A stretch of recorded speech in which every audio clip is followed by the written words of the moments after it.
In the next 72 hours, oil prices could double. Not because of a market crash, not because of a shortage, but because of a 21-mile strip of water most people have never heard of. 20% of the world's oil passes through it. Iran controls one side. And right now, they've made something very clear. They can close it whenever they want. This is the Strait of Hormuz. And if that sounds like an exaggeration, it isn't, because they've done this before. The strait sits between Iran and Oman. It's the only way out of the Persian Gulf. Every tanker leaving Saudi Arabia, Iraq, Kuwait, the UAE, all of it flows through that narrow corridor. There is no backup route, no alternative pipeline, no second option. And that's where this starts to matter, because if that corridor shuts down, even briefly, the global economy doesn't slow down. It stalls. Oil prices spike immediately. Shipping insurance collapses. Cargo stops moving. And supply chains that are already stretched begin to break. But here's what doesn't make sense. Iran doesn't usually move this early. So why now? Because right now, British fighter jets are already operating in the region. U.S. carrier groups are sitting in the Gulf. And for the first time in years, Iran isn't just responding, it's shaping the situation. Here's what we know. After the strikes on RAF Akrotiri, Iran's Revolutionary Guard issued a direct warning to commercial shipping in the Gulf: leave or be considered a military target. Within 24 hours, 3 major shipping companies stopped operations entirely. Not slowed down, stopped. Lloyd's of London labeled the region a war risk zone. Insurance costs didn't rise, they tripled. And oil prices jumped $12 in a single trading session. That was day one. But this isn't new. In 1987, during the Iran-Iraq War, Iran mined the Gulf and attacked oil tankers.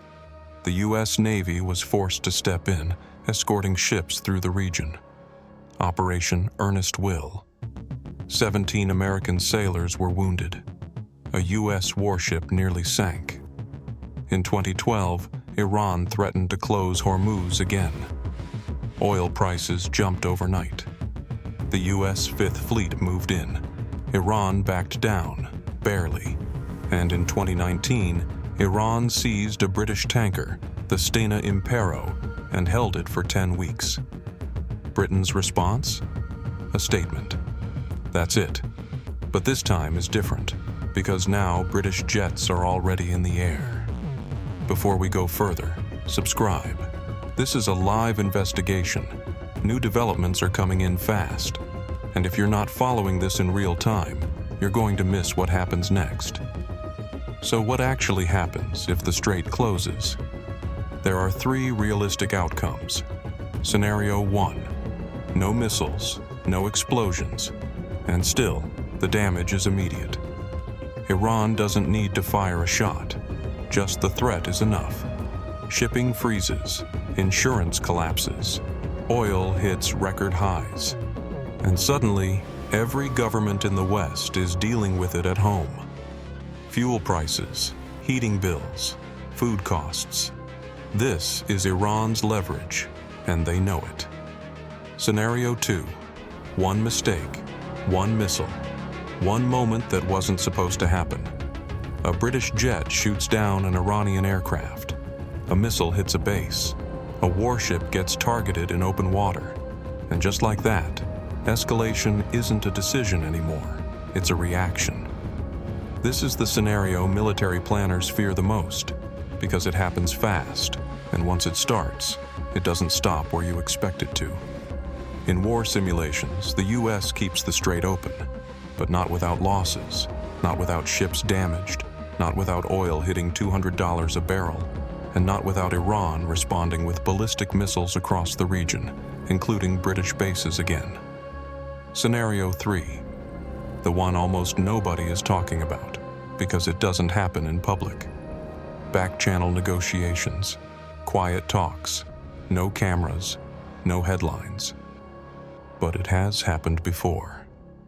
In 2015, after years of hostility, the US and Iran reached a nuclear agreement through secret negotiations. Right now, Oman, the country on the other side of the strait, is reportedly acting as a mediator again. Messages are being passed. Conversations are happening. But the window is closing fast. And that brings us back to the real issue. The Strait of Hormuz is not just a waterway. It's a pressure point, a trigger for a global recession, a trigger for a regional war. Or, if the right conversations are happening right now, a fragile pause in a conflict that is already expanding. Iran knows this. The US knows this. Britain knows this. The question is, who moves first? Because at this stage, it doesn't take a decision to escalate. It takes a mistake. 300,000 British citizens are still in the region tonight. Oil markets are already reacting. And the next move, from anyone, could decide whether this stays contained or spreads far beyond it. Stay sharp. This is Redacta. This is